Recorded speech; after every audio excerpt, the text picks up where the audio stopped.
नमस्कार मंडळी, मी प्रीती. पुन्हा एकदा आपल्या चॅनलवर तुमचे मनापासून स्वागत. तर ह्या व्हिडिओमध्ये आपण पाहणार आहोत की आईच्या पोटातच बाल अपंग कसं बनतं आणि अपंग बाळाचे काय हक्क आणि अधिकार हे पाहणार आहोत. तर आपण सुरुवात करूया व्हिडिओला. दिव्यांग व्यक्तींच्या हक्क अधिकाराविषयी मार्गदर्शन करणे. दिव्यांग व्यक्ती हक्क अधिकाराबाबत जनजागृती व तालुका स्तरावरील महाविद्यालय, ग्रामपंचायती, इतर महत्त्वाच्या संस्था, सार्वजनिक स्थळ या ठिकाणी करणे. आपल्याकडे ज्या गावामध्ये सेविका असतात किंवा बालवाडी जिला आपण अंगणवाडी बोलतो, अशा ठिकाणी महिला येतात आणि अपंग अपंग मुलांचे, व्यक्तीचे हक्क आणि त्यांचे कोणते अधिकार आहेत याबाबत आपल्याला योग्य ते मार्गदर्शन आणि प्रशिक्षण देतात. सदर सल्ला व मार्गदर्शन कक्ष संदर्भातील कामकाजाचे अभिलेख, उदाहरणार्थ नोंदणी रजिस्टर, दैनंदिन अहवाल, विविध कार्यालय, लाभार्थ्यांची यादी व इतर अनुषंगिक माहितीचे अभिलेख स्वरूपात जतन करण्यात यावे. सदर तालुका स्तरावरील पंचायत समितीमध्ये स्थापित करावयाचा सल्ला व मार्गदर्शन कक्ष संदर्भात आवश्यक त्या सर्व व्यवस्था संबंधित तालुक्याचे गट विकास अधिकारी यांना करण्याबाबत आपल्या स्तरावरून निर्देश देण्यात यावेत. जिल्हा समाज कल्याण अधिकारी, जिल्हा परिषद यांनी जिल्ह्यातील सर्व तालुक्यामध्ये दिव्यांगांच्या विशेष शाळांमधील वैद्यकीय उपचारसुद्धा सुरू केले आहेत. काही ठिकाणी अपंग मुलांची वेगळी शाळा देखील आहे. त्यामध्ये खूप सारे विद्यार्थी अपंग आहेत. अपंग मुलांना कधीही कमी लेखायचं नाही. त्यांच्यामध्ये सुद्धा काहीतरी कला असतेच आणि ते अपंग बनले याच्याशी त्यांचंही काही लेणं घेणं नसतं. नैसर्गिक कारणामुळे आणि आईवडिलांच्या अनुवंशीय जैवविविधतेमुळे त्यांच्यात असे बदल घडून आलेले असतात. त्यामुळे त्यांना कमी लेखणे हे चुकीचे आहे. सर्व तालुक्यामध्ये दिव्यांगाच्या विशेष शाळांमधील वैद्यकीय,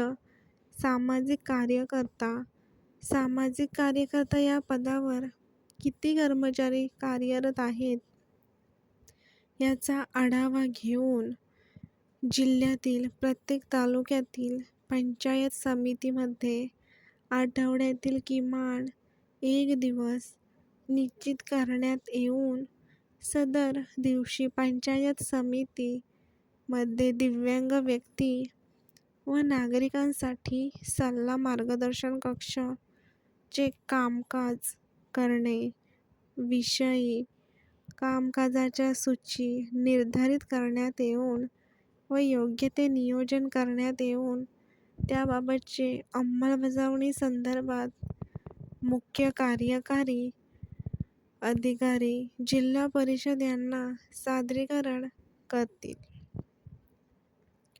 सदर सल्ला व मार्गदर्शन कक्षाचे कामकाज करण्यासाठी दिव्यांगांच्या विशेष शाळांमधील वैद्यकीय सामाजिक कार्यकर्ता या पदावर कार्यरत कर्मचाऱ्यांच्या कामकाज व्यवस्थेअंतर्गत सेवा तथा कर्तव्य कालावधीबाबत वरील नमूद 3 नुसार योग्य ते आदेश काढण्यात यावेत व संबंधितांच्या उपस्थितीबाबत व त्यांच्या कामकाजाबाबत संबंधित गट विकास अधिकारी यांना दरमहा कामकाजाचा आढावा घेऊन अहवाल सादर करण्याच्या सूचना देण्यात यावेत. आपल्या गावात सुद्धा बघा, एक ना एक तरी अपंग व्यक्ती आढळते. त्यांना त्यांचे हक्क दिले पाहिजे. जसे की आपण पाहिले की ह्या सर्व पक्षांनी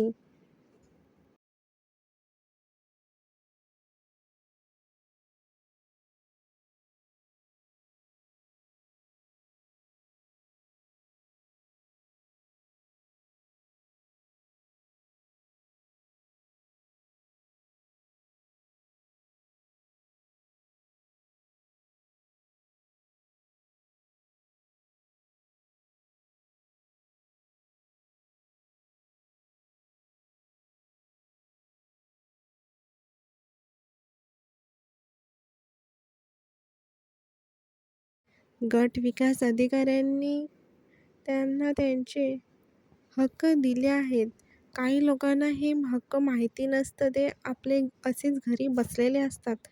तर ज्या लोकांना हे माहीत आहे ते ताबडतोब त्यांना सांगावे. सदर सल्ला व मार्गदर्शन कक्षाचे कामकाज पाहणाऱ्या कर्मचाऱ्यांनी दिव्यांग संदर्भात वरीलप्रमाणे नोंद केल्यानुसार आवश्यक ते माहिती उपलब्ध होण्याच्या दृष्टीने कार्यवाही करावी. तसेच माहिती उपलब्ध होण्याच्या दृष्टीने आवश्यक ते प्रशिक्षण जिल्हा कार्यालयाकडून वेळोवेळी देण्यात यावे. जिल्हा स्तरावर विविध विभागांना दिव्यांगांसाठी राबवण्यात येणाऱ्या योजना, कार्यक्रम व इतर आनुषंगिक माहिती तालुका स्तरावरील स्थापित केलेली सल्ला व मार्गदर्शन कक्ष यांना पाठवण्याच्या दृष्टीने कार्यवाही करण्याबाबत निर्देश देण्यात यावेत. आईला वाटतं, आपलं बालच का असं एका जाग्यावर बसून राहतं, बाकी मुलांसारखं आपलं बाल का नाही खेळत.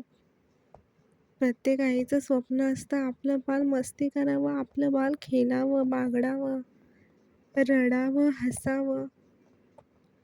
पण त्या आई आपल्या बालाला कधीच कमी लेखत नाही, कारण ते आईसाठी आपला जीव असतं.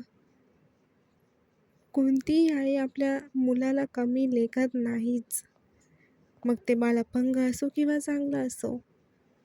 सदर सल्ला व मार्गदर्शन कक्षाचे कामकाजासंदर्भात प्राप्त होणाऱ्या तक्रारीची दखल संबंधित गट विकास अधिकारी यांनी घेऊन पुढील योग्य ती कार्यवाही करतील.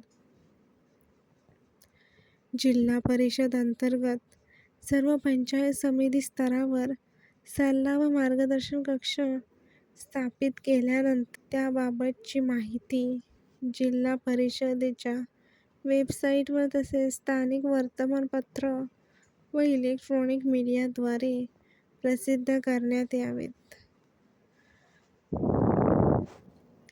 कारण काही गोष्टी अशा घडतात किंवा काही हक्क असे असतात की काही लोकांना समजतच नाही किंवा त्यांच्यापर्यंत ती माहिती पोहोचतच नाही, कारण त्यांच्याकडे मोबाईल नसतं किंवा त्यांच्याकडे अशी कोणती मोठी व्यक्ती नसते जी त्यांना ही सर्व माहिती सांगेल. त्यामुळे ज्या लोकांना ह्या सर्व हक्क, हे सर्व अधिकार माहीत आहेत, त्यांनी प्लीज त्या अपंग लोकांपर्यंत ही सर्व गोष्टी पोहोचवावेत. त्यामुळे त्यांनासुद्धा आपल्या वाट्याचा हक्क मिळेल.